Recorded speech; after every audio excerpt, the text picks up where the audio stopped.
إنه كل يتصالح خير الدنيا والآخرة وإلى حضرة النبي محمد صلى الله عليه وآله وسلم الفاتحة.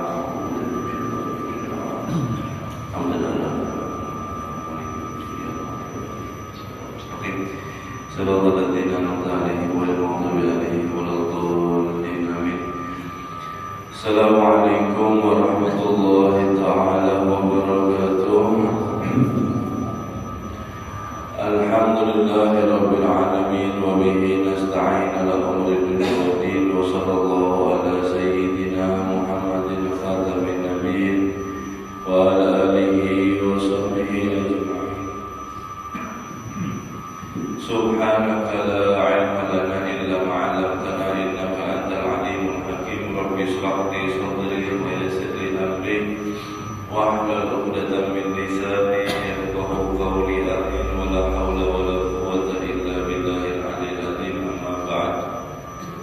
اللهم صل وسلم وبارك على سيدنا محمد الفاتح لما أغلق والخاتم لما سبق ناصر الحق بالحق والهادي إلى صراطك المستقيم صلى الله عليه وعلى آله حق قدره ومقداره العظيم. نويت تعلم وتعلم وتذكر والتذكير والنفع والانتفاع والإفادة والاستفادة والحسن التماسك بكتاب الله وسنة رسول الله ودعاء إلى الهدى ودلالة الخير ابتغاء وجه الله ومرضه وقربه ثواب سبحانه وتعالى.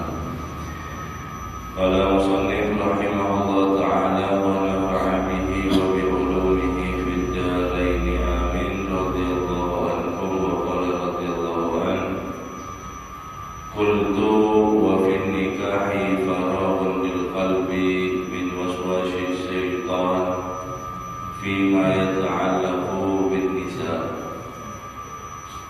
وربما يعرض بعض ذلك للإنسان وهو في صلاته واقفا بين يدي الله. Masih tentang bab nikah, ada Imamullah Haddad Sahibul Ratib, beliau mengatakan dalam hadis Nabi SAW, yaitu ketika seorang hamba, seorang muslim mukmin menikah, maka benar-benar dia telah istakmala nisfatin, menyempurnakan separuh agama. Falyattaqillaha finis baki, maka dengan separuhnya yang tadi dia bertakwa kepada Allah Subhanahu wa taala, maka agamanya menjadi sempurna. Kata Allah Haddad, menurutku kenapa nikah bisa sampai separuh agama kedudukannya? Sebab di dalam nikah itu, kata Allah Haddad, dapat untuk hati kosong, dapat kosong di dalam hati ini faragh daripada waswasnya syaitan yang berkaitan tentang perempuan. Jadi itulah laki yang terutama, maksudnya laki-laki kemudian bujang dan dia normal, kemudian dia meninggalkan nikah ini alasannya tidak ada alasan yang sesuai dengan syariat, maka di sini ini berbahaya. Kenapa? Sebabnya waswas syaitan terhadap laki-laki terhadap perempuan ini sangat besar, dan kadang-kadang itu muncul perasaan tadi itu berpaling dia sebagian daripada manusia itu masuk di dalam sholatnya ketika dia di hadapan Allah Subhanahu wa taala. Was-was itu masuk. Wa huwa yatlul Quran, kadang bisa dia ketika baca Quran. Wa huwa fi dzikrillah fa yaqau fi suhil ajab Allah, atau di dalam zikir kepada Allah Subhanahu wa taala, membayangkan perempuan, membayangkan yang tidak-tidak ketika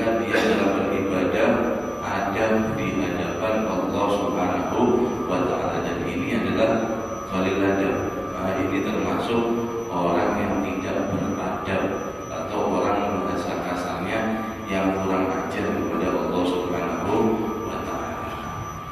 Bagaimana tidak?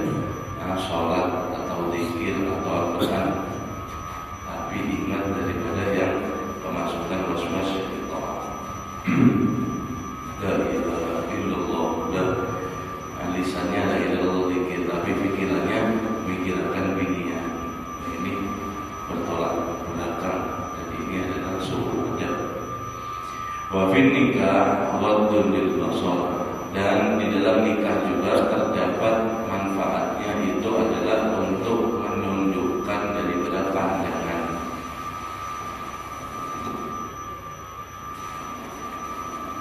Menundukkan daripada pandangan. Wa tahsinul lil faraj, dan juga dia menjaga daripada kemaluan. Wa qad warada fi fadli dzalik wa fi tahdhiri min tarkihi fi syawahidil kitab wa sunnah ma la yakhfa ala dil ilmi wal basirah. Dan telah banyak riwayat fadilah-fadilah keutamaan daripada nikah dan fitahdir di dalam peringatan daripada meninggalkan nikah. Ini sudah menjadi syawahid kitab, banyak daripada saksi-saksi daripada Al-Quran atau Sunnah tercantum di dalamnya. La yakhfa ala ilmi wal basirah, dan tidak menjadi samar lagi, artinya sudah jelas bagi kalangan orang yang berilmu dan orang yang memiliki daripada basirah. Qala Allah Ta'ala, Allah Subhanahu wa Ta'ala berfirman di dalam menunjukkan sifat orang mukmin, di antara lainnya, qul lil mu'minina yaghuddu min absarihim wa yahfadhu furujahum dzalika azka lahum innallaha khabirun bima yasna'un. Innallaha khabirun bima yasna'un. Katakanlah untuk kepada orang mukmin supaya agar mereka itu menundukkan pandangannya dan menjaga daripada kemaluannya. Artinya dari kelaskalahum, dan itu adalah yang terbaik, terbersih untuk daripada mereka. Itu yang paling baik, yang paling bersih di dalam menjaga diri untuk mereka. Sesungguhnya Allah Subhanahu wa Ta'ala mengetahui terhadap apa yang telah diperbuat. Jadi Allah Subhanahu wa Ta'ala ya'lamu kha'inatal a'yun. Di antara salah satu firman Allah itu Maha mengetahui daripada pengkhianatan mata. Sebab hadirin, mata melirik, kan ada bahwa mayyaman mithqala dzarratin khairan yara wa mayyaman mithqala dzarratin syarran yara. Sekecil atom pun itu nanti akan dialog kita melihat, entah itu amal baik atau amal buruk kita, pasti nanti akan ditimbang oleh Allah. Nah, di sini termasuk daripada lirikan mata. Lirikan mata ini, hadirin hadirat, adalah satu hal yang susah untuk dibuktikan ketika di antara manusia. Nah, lirikan mata itu sangat-sangat sulit diketahui, dan Allah Subhanahu wa Ta'ala Maha mengetahui daripada semua itu. Ketika dia memandang daripada hal yang haram, mungkin orang di depannya, mungkin orang di sampingnya, mungkin banyak orang ada di sana, tapi tidak mengetahui ketika dia melirik daripada hal yang diharamkan oleh Allah. Tapi Allah Subhanahu wa Ta'ala Maha mengetahui itu semua. Itu perintah orang mukmin, sifatnya adalah ketika dia di depannya ada maksiat. Paling umumnya kalau kita di sini ada orang yang membuka aurat, maka orang mukmin firman Allah Subhanahu wa taala, kata Allah, yaitu mereka adalah yang yaruddu, yang menundukkan pandangannya. Nah, yaruddu menundukkan daripada pandangannya dan menjaga daripada kemampuannya. Ini yang terbaik, yang terbersih untuk daripada mereka. Wa qala alaihi salatu wassalam, dan Nabi sallallahu alaihi wasallam bersabda, an-nadratu sahmun masmumun min sihamil iblis. Ketahuilah, Nabi sallallahu alaihi wasallam bersabda, pandangan an-nadrah, pandangan adalah sahmun, anak panah, masmumun, yang tercemar racun, min sihamil iblis, daripada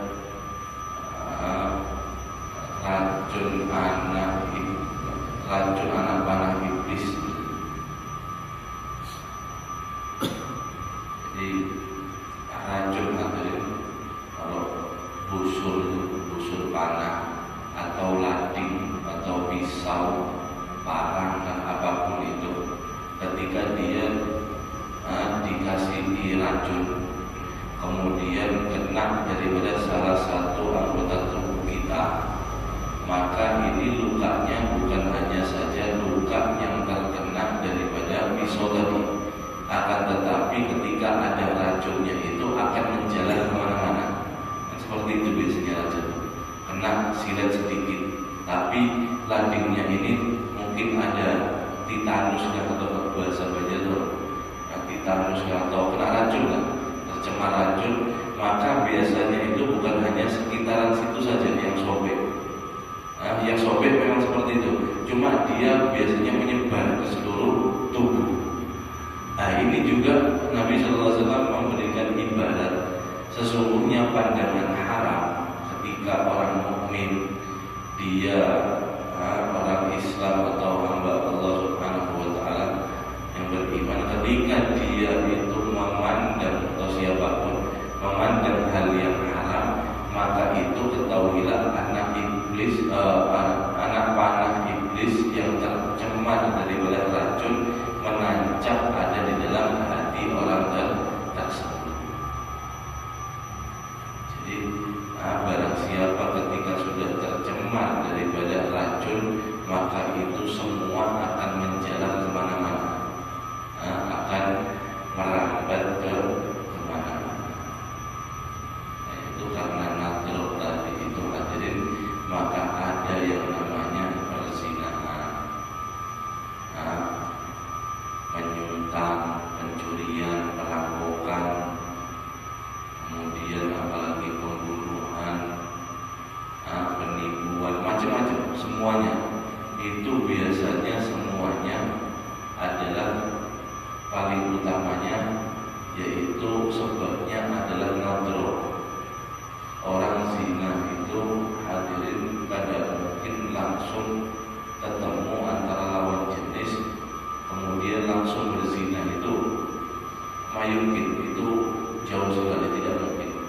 Bagaimana mengantarkan kepada perzinahan tadi itu syaitan menggodanya, lewat mana jalan yang paling mudah, bahkan orang mukmin, bahkan orang yang beriman kepada Allah dan Rasul, lewat mana? Lewat mata. Lewat mata. Ada orang lewat binian atau lakian, kemudian was-was syaitan masuk, cantiknya lah emasnya, dilihat, pas yang lawannya, biniannya atau lawan jenisnya kena was-was setan juga, kontak setannya ini sudah mengontak satu sama lain, supaya si Anu sama si Anu ini curi-curi pandang haram, emasnya, kandangnya, blablanya ini. Setelah nadrah haram, maka kemudian barulah bertindak. Sudah tercemar racun hatinya, baru jalan bertindak. Bisa lah tukar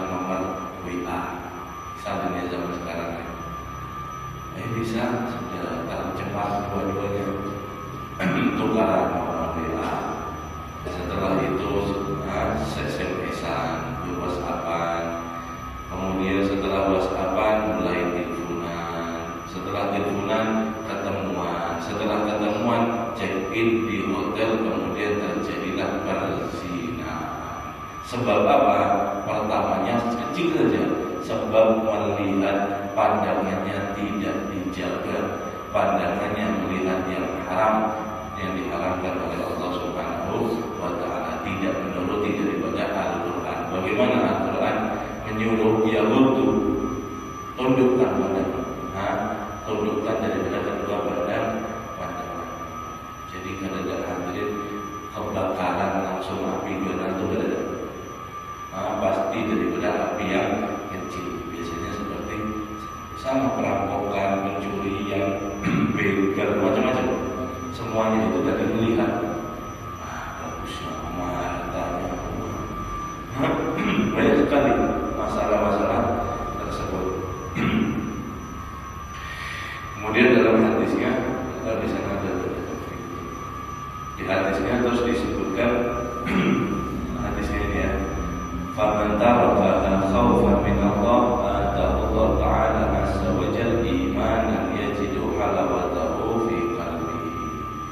Barang siapa orang yang meninggalkan pandangan yang haram tersebut, sebabnya khaufan minallah, takut daripada Allah Subhanahu wa Ta'ala. Ketika dia melihat yang haram, dia ingat Allah, ya Allah, dosa ini ya Allah. Dia palingkan pandangannya, ya Allah, astagfirullahaladzim, ya Allah. Dia meninggalkan pandangan yang haram karena apa? Karena takut, karena patuh kepada Allah. Maka Allah Subhanahu wa Ta'ala akan memberikan di dalam hatinya, yaitu halawatul iman, kemanisan rasa iman. Jadi iman itu hadirin, Nabi Shallallahu Alaihi Wasallam mengibaratkan iman itu ada rasanya. Iman itu manis. Tapi ketika orang garing itu rasa manis tidak bisa lagi dirasa. Kenapa? Sebabnya garing. Jadi ada orang garing, ada orang garing demam kah, salisma kah, flu kah, apapun. Itu ketika lidahnya sudah putih biasanya ketika demam atau flu terutama. Kemudian dia makan wadai, makan yang asin, wadai yang asin, yang manis, yang apa rasanya, kadang-kadang semua rasa itu. Kenapa? Hilang semua. Sebabnya sakit garing. Kan gitu biasanya. Sama hati kita. Ketika kita memiliki iman, kemudian kita belum merasakan iman itu nikmat, lezat, maka ketahuilah hati kita juga daripada lagi garing. Garing apa? Garing hubud dunia, cinta dunia. Mungkin garing di antara besarnya masih suka melihat yang haram kita, dan seterusnya dan seterusnya. Maka sholat rasanya hamba, baca Al-Quran kadang rasanya hamba, berzikir ya gitu-gitu aja, kadang rasa-rasanya, dan seterusnya dan seterusnya. Kenapa? Sebabnya hati garing. Termasuk di antara yang paling ganas membuat hati atau iman yang tidak terasa itu adalah masih ketujuh, masih suka melihat hal yang haram. Dan kita dijaga daripada melihat dan daripada yang hal yang haram. Apalagi zaman sekarang ada, insya Allah, HP ini. Kalau kita tidak bisa mengendalikan HP ini, kita yang akan dikendalikan oleh HP, sosial media. Ada yang muda, yang kecil, yang anu, yang tua, semuanya sama kena HP ini. Yang kecil jadi ganal, yang ganal jadi kecil kena HP ini. Melihatnya itu, main-mainnya kayak itu, ala kulihal fitnah zaman. Fitnah zaman. Ada ini termasuk kata ulama Bahari. Kalau zamannya tulus kumpul tuh, kalau ada salah satu guru siapa ngomong ini HP atau TV, waktu itu kan ada HP, TV. Beliau mengatakan ada sihir. Ini adalah sihir yang nyata. Kalau orang Bahari sihir, yaitu sihir yang bisa melupakan dia kepada Allah, sihir yang mengantarkan dia kepada kemaksiatan, hatinya dikendalikan oleh itu namanya salah satunya sihir. Dan TV atau sekarang makin parah lagi HP, ini adalah sihir yang sangat luar biasa terhadap umat. Memang aksesnya lebih mudah, tapi kita harus bisa mengendalikan HP. Sebab pandangan ini melihat yang haram ini sangat mudah hadir dalam HP. Apa yang ada mulai latihan, pilihan apalah ada beradaan dan betah melihatnya. Semua ada yang kecil, yang muda, yang tua. Jadi kita sama-sama ingat hadis Nabi Shallallahu Alaihi Wasallam. Kita bukan menasehati, cuma kita sama-sama dapat nasihat dari Al-Imam Abdullah Haddad. Jagalah pandangan.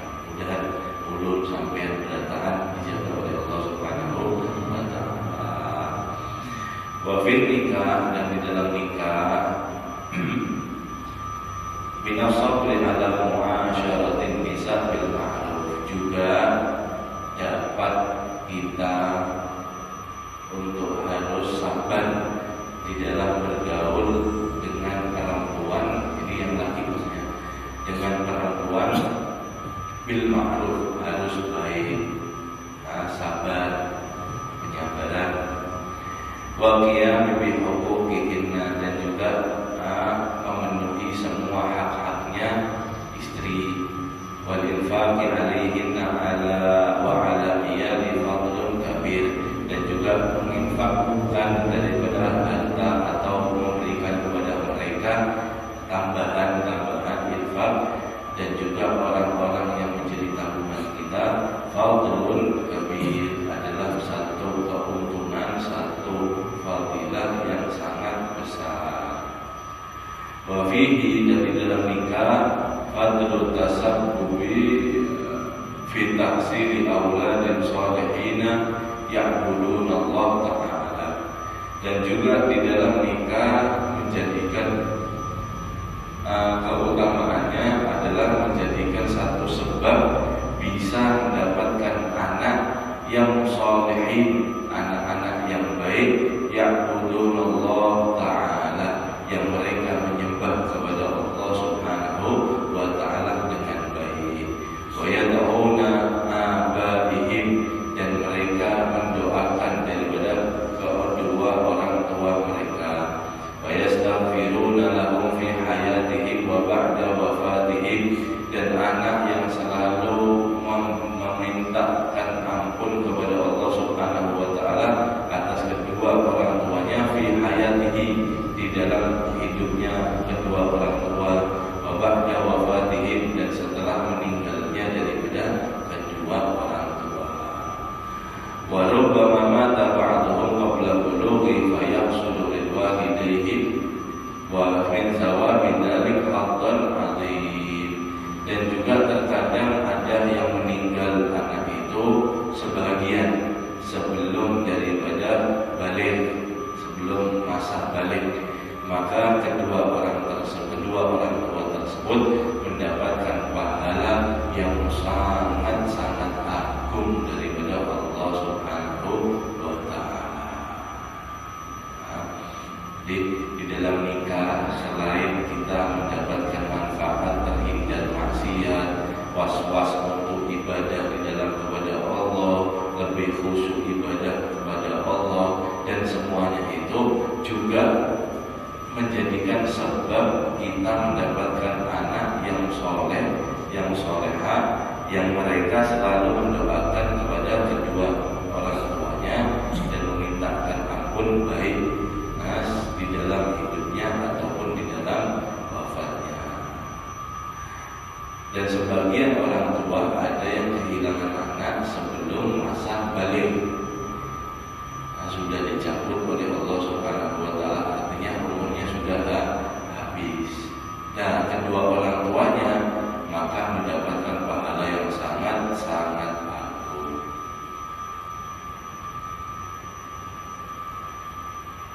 Nabi Sallallahu Alaihi Wasallam ada di bawah bersabda, "Qala sallallahu alaihi wasallam, ma min muslimin yamutu lahu salasatun min al-waladi lam yablughu hinsa illa adkhalahu Allah jannata bi fadli rahmatihi iyyahu." Tidak ada, kata Nabi sallallahu alaihi wasallam, seorang muslim yamutu lahu salasatun min al-walad, yang meninggal anaknya tiga meninggal sebelum balik, meninggal kecil, illa kecuali Allah subhanahu wa ta'ala akan memasukkan dia ke dalam surga dengan keutamaan fadilah rahmatnya Allah subhanahu wa ta'ala kepada anak-anak mereka yang meninggal kecil. Wafir riwayat, dan di dalam riwayat, faqalat imra'atun, ada seorang binian menyahuti kepada Nabi sallallahu alaihi wasallam, "Waznani ya Rasulullah, apakah dua termasuk ya Rasulullah?" Faqala, Nabi sallallahu alaihi wasallam menjawab, "Awiznani," meskipun dua.